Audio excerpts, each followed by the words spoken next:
નમસ્કાર, સ્વાગત છે તમારું ફરી એકવાર આપણી જ આ ચેનલમાં। આજે આપણે આ વિડીયોથી એક નવા વિષયની શરૂઆત છે કરવા જઈ રહ્યા છે। ધોરણ 10 વિષય હિન્દીની જે પાઠ્યપુસ્તકમાં આવતા પ્રકરણો છે એનું સ્વાધ્યાય સમજૂતીની શરૂઆત કરવા જઈ રહ્યા છે।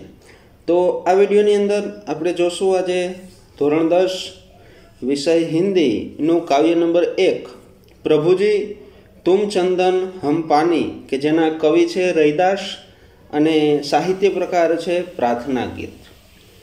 વિડીયોની શરૂઆત છે કરીએ પહેલાં આ ચેનલની અંદર નવા હોય, ચેનલને હજી સુધી સબસ્ક્રાઈબ ન કરી હોય તો જરૂરથી ચેનલને સબસ્ક્રાઈબ કરો, બાજુમાં રહેલ બેલ આઇકન પ્રેસ કરો કે જેથી કરી આવનારા દરેક નવા વિડીયોનું નોટિફિકેશન સૌથી પહેલાં આપને મળતું રહે। તમારા મિત્ર પરિવારને શેર કરો। તો જોઈએ કાવ્ય નંબર 1 પ્રભુજી તુમ ચંદન હમ પાની કે જેના કવિ છે રૈદાસ અને સાહિત્ય પ્રકાર છે પ્રાર્થના ગીત। સૌપ્રથમ આપણે કવિનો પરિચય જોઈએ। તો કવિ પરિચયની વાત કરીએ તો રૈદાસ ए हिंदी साहित्य के महान भक्त कवि थे। वे कबीर के समकालीन थे।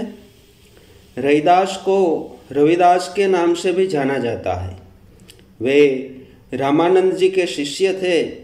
वे काशी में रहते थे। पढ़े लिखे न होने पर भी उनकी साधना उच्च प्रकार की थी।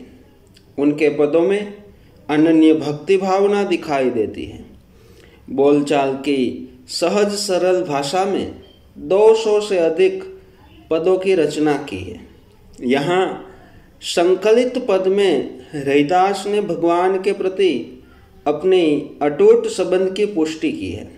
इन पदों में चंदन और पानी, बादल और मोर, चांद और चकोर, दीपक और बाती, मोती और धागा, सुना और सुहागा, स्वामी और दासा जैसे प्रतीकों के द्वारा अपनी निश्चल भक्ति भावना व्यक्त की है। तो देखते हैं कवि रैदास अपना जो समर्पण भाव है वो ईश्वर के प्रति कैसे जताते हैं। काव्य की समझौती हम देखते हैं। प्रभु जी तुम चंदन हम पानी, झाकी अंग अंग बास समानी।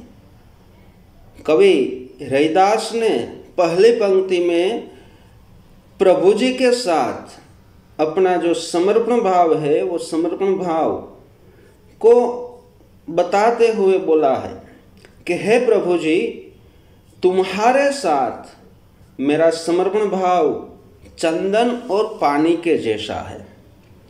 जिस तरह चंदन को पानी के साथ घिसने से पानी में भी चंदन की सुवास खुशबू आती है, इसी प्रकार आप चंदन है और मैं पानी हूँ। आपकी सुवास, आपकी जो खुशबू है वो खुशबू भक्तिभाव के माध्यम से मेरे पूरे शरीर में आती है। इस तरह पहली पंक्ति में कवि श्री रैदास जी ने अपने आप को पानी बताया है और प्रभु जी को, ईश्वर को चंदन बताया है। चंदन यानी एक सुगंधित लकड़ी कि जिसको पानी के साथ घिसने से जो चंदन की खुशबू होती है वो खुशबू पानी में मिल जाती है। तो इस तरह पहली पंक्ति में कवि श्री ने अपना समर्पण भाव ईश्वर को चंदन बताया है और अपने आप को पानी बताकर व्यक्त किया है। दूसरी पंक्ति देखते हैं। प्रभु जी तुम घन बन हम मोरा, जैसे चितवत चंद चकोरा। कवि कहते हैं कि प्रभु ईश्वर आप वर्षा ऋतु के बादल है और मैं मोर हूँ। घनबन यानी बादल, बारिश का बादल, और हम मोरा यानी मोर। कवि कहते हुए कहते हैं कि आप वर्षा ऋतु के बादल हैं और मैं मोर हूं। काले बादल को देखकर मोर नृत्य करने लगता है, इसी प्रकार आपको देखकर खुश हो जाता हूं। और कवि उससे भी आगे कहते हैं कि चातक पक्षी जैसे चितवत चंद चकोरा, क्या कहते हैं कि जैसे चितवत चंद चकोरा, कि चातक पक्षी चंद्रमा को देखकर रहता है। चकोरा यानी चातक नाम का एक पक्षी, और उसकी एक विशेषता है कि वो चंद्रमा को देखते रहता है। इसी प्रकार रैदास जी ईश्वर को कहते हैं कि जिस तरह चातक पक्षी चंद्रमा को देखते रहता है, उसी प्रकार मैं भी आपकी भक्ति में आपके नाम को स्मरण करते हुए सदा मस्त रहता हूँ।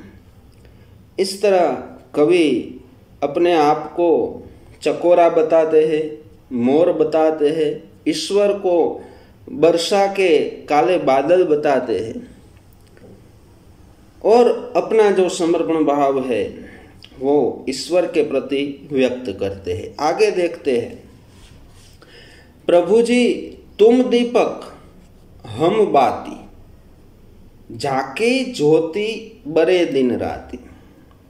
प्रभु जी तुम दीपक हम बाती, झाकी ज्योति बरे दिन राती। संत रैदास जी ने अपने आप को दीपक की जलने वाली बाती बताई है और ईश्वर को है वो दीपक बताया है। क्या कहते हैं कवि कि हे प्रभु मेरी भक्ति दीपक में जलने वाली बाती की तरह है। मेरी भक्ति दीपक में जलने वाली बाती की तरह है। बाती अपने आप को जलाकर दीपक का साथ देती है। उसी प्रकार मैं भी अपना अस्तित्व खोकर केवल आपके पास रहना चाहता हूँ। कवि ने बहुत गहरी बात है, वो गहरी बात समर्पण भावना की जो बात है की है कि जिस तरह दीपक की जो बाती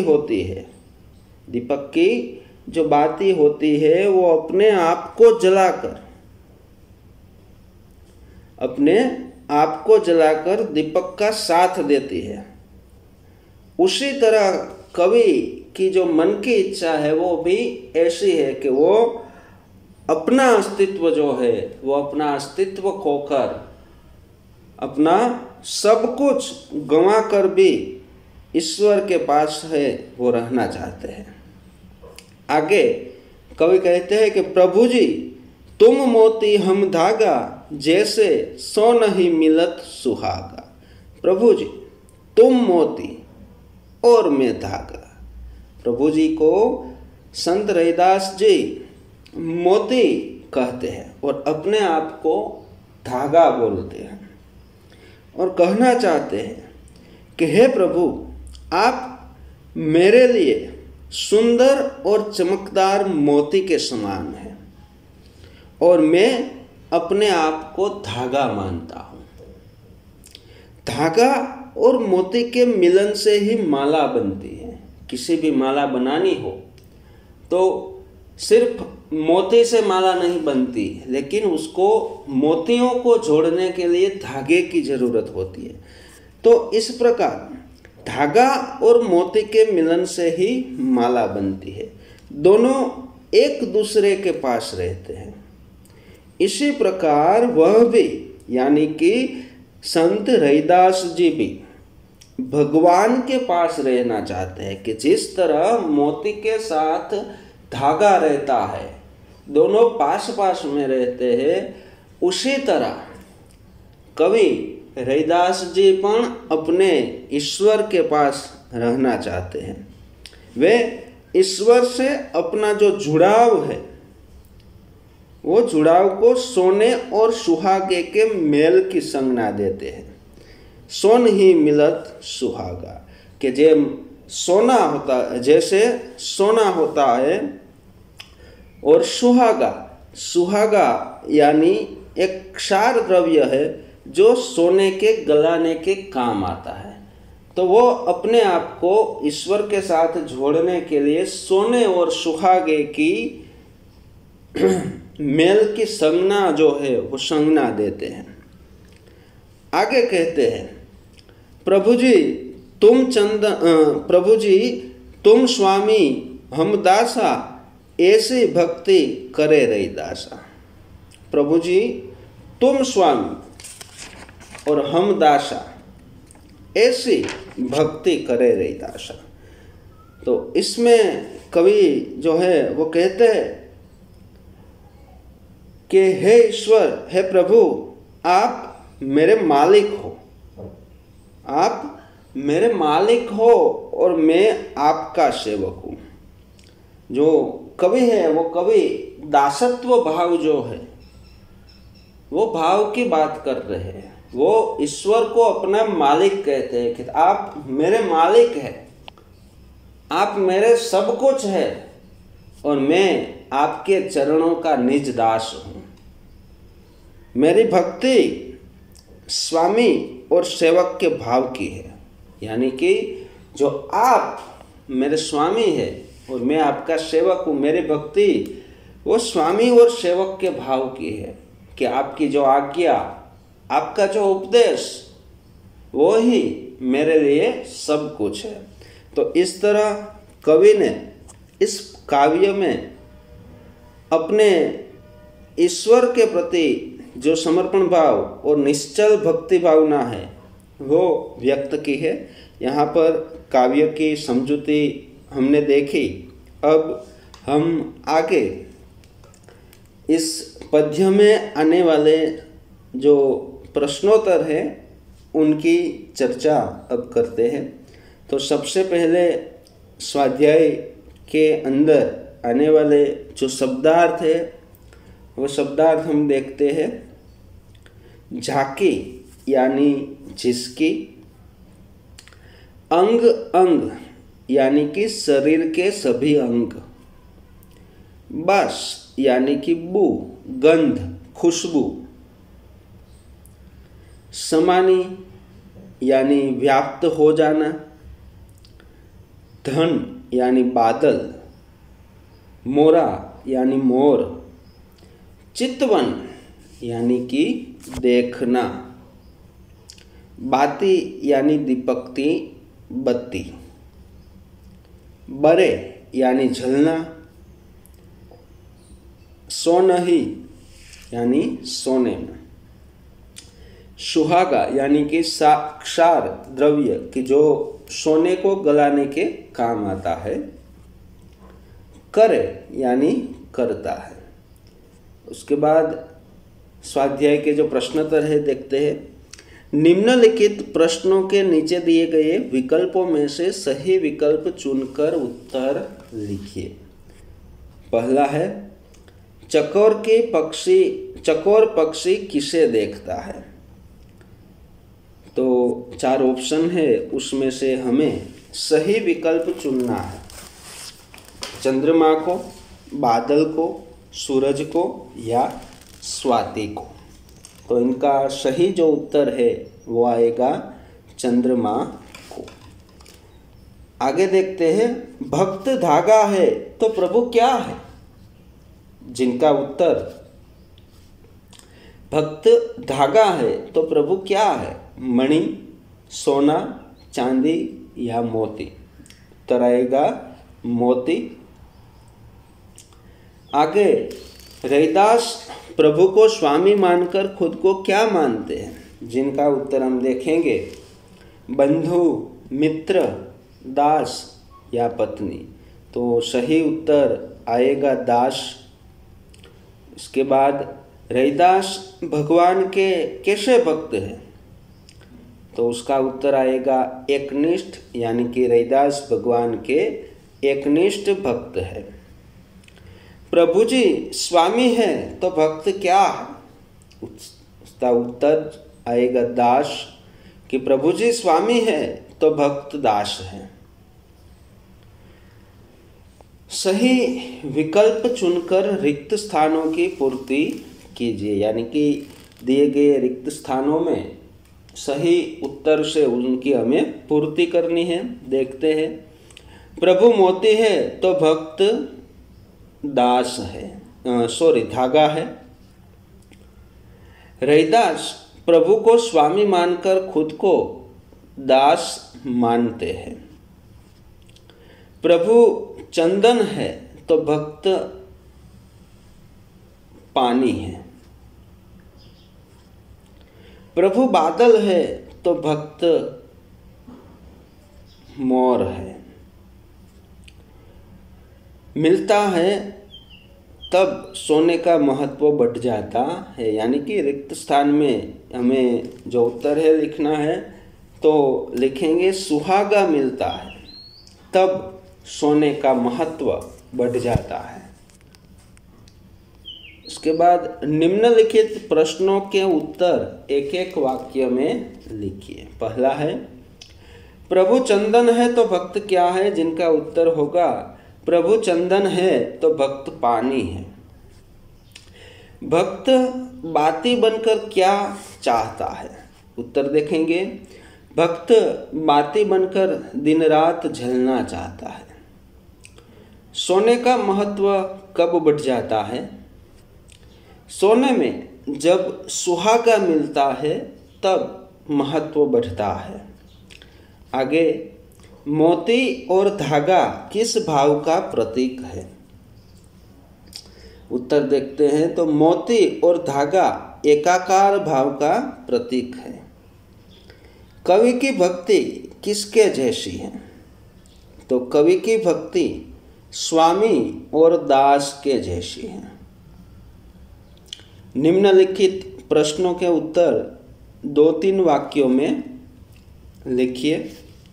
देखते हैं, भक्त किन किन उदाहरणों के द्वारा समझाता है कि मैं प्रभु के निकट हूँ, अपने शब्दों में लिखिए। तो हम उसका उत्तर देखते हैं कि भक्त अपने आप को प्रभु के निकट होने की बात समझाते हुए विभिन्न प्रतीकों का सहारा लेता है।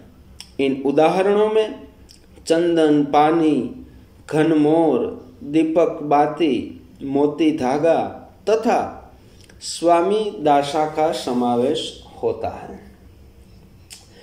चंदन और पानी के प्रतीक द्वारा कवि क्या बताना चाहते हैं, तो उत्तर है चंदन और पानी को साथ में रखकर घिसने से उसका तिलक किया जाता है।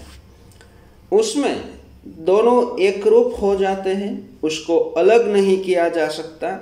इस प्रकार भगवान और भक्त की निकटता बताई है। निम्नलिखित प्रश्नों के उत्तर 4-5 वाक्यों में लिखिए। संत रैदास ने स्वयं को क्या क्या कहकर संबोधित किया है, उत्तर देखते हैं। संत रैदास समर्पित भाव से अपने आराध्य देव के साथ जुड़े रहने में जीवन की सार्थकता मानते हैं। वे अपने आप को पानी और प्रभु को चंदन मानकर स्वयं सुगंधित हो जाना चाहते हैं। वे मोर बनकर बादल रूपी भगवान को देखकर नृत्य करना चाहते हैं। वे उस चातक पक्षी के समान है जो चंदन को देखता रहता है। वे उस बाती के समान है जो दीपक रूपी भगवान के साथ सदा रहता है। वे धागे के समान है जो भगवान रूपी मोतियों के साथ सदा साथ बनाए रखना चाहता है। वे खुद को सोने जैसी मूल्यवान धातु से मिलने वाले सुहागा मानते हैं। वे अपने आप को भगवान रूपी मालिक का सेवक मानते हैं। दूसरा प्रश्न है, संत रैदास भगवान को किन किन नामों से संबोधित करते हैं, उत्तर देखते हैं। संत रैदास भगवान को विभिन्न नामों से संबोधित करते हैं। वे भगवान को चंदन के नाम से संबोधित करते हैं, जिसके साथ रहकर पानी भी सुगंधित हो जाता है। वे ईश्वर को बादल कहते हैं, जिसे देखकर मोर मस्ती में आकर नाचने लगता है। वे भगवान को चंद्रमा कहते हैं, जिसे देखकर चातक पक्षी कभी तृप्त नहीं होता। वे ईश्वर को दीपक की उपमा देते हैं। वे भगवान को मोती, सोना तथा स्वामी आदि कहते हैं। उचित जोड़े बनाइए, यानी कि इस काव्य में जो शब्द जोड़े के रूप में दिए गए हैं उसको हमें उचित तरीके से जोड़ना है। यहाँ पर हम उत्तर ही देखेंगे। टेक्स्ट बुक में आपको ये प्रश्नोत्तर है वो दिया गया है, तो उसका उत्तर है, देखते हैं। चंदन, तो उसके साथ जो शब्द कवि ने प्रयोजा है वो है पानी। घनवन, तो उसके साथ आएगा मोरा।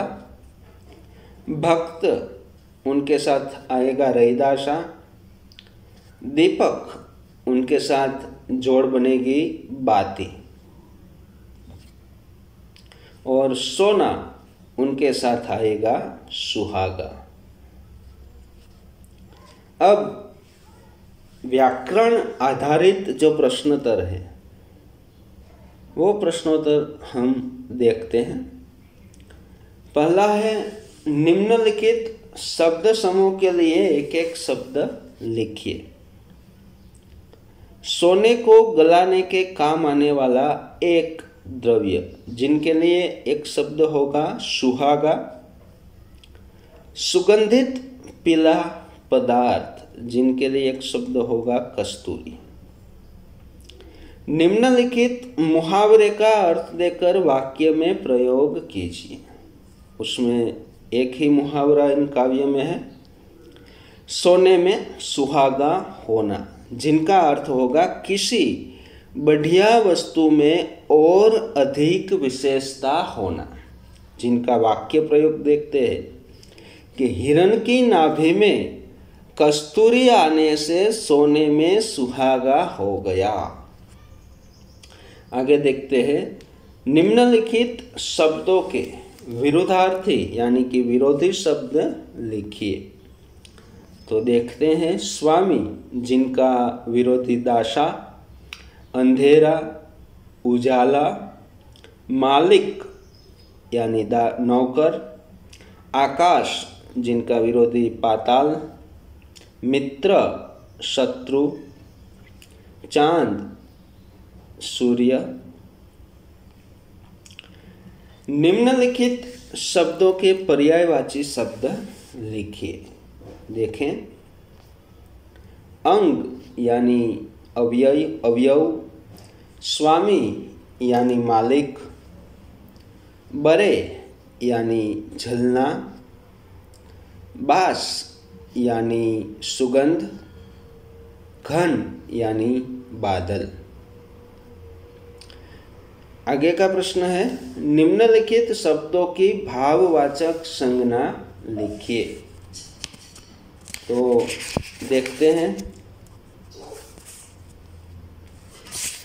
निकट, तो उसकी जो भाववाचक संज्ञा है वो होगी निकटता। अपना, तो अपनापन। स्वामी यानी स्वामित्व। उसके बाद है, निम्नलिखित समास को पहचानिए। तो यहाँ पर जो शब्द दिया है उनका समास है उसे हमें पहचानना है। देखते हैं, अंग अंग, तो उन समास होगा अव्ययी भाव समास। चंदन पानी, जिनका समास होगा तत्पुरुष समास। दीपक बाती, जिसका समास होगा तत्पुरुष समास। स्वामी दासा, तो समास होगा द्वंद्व समास।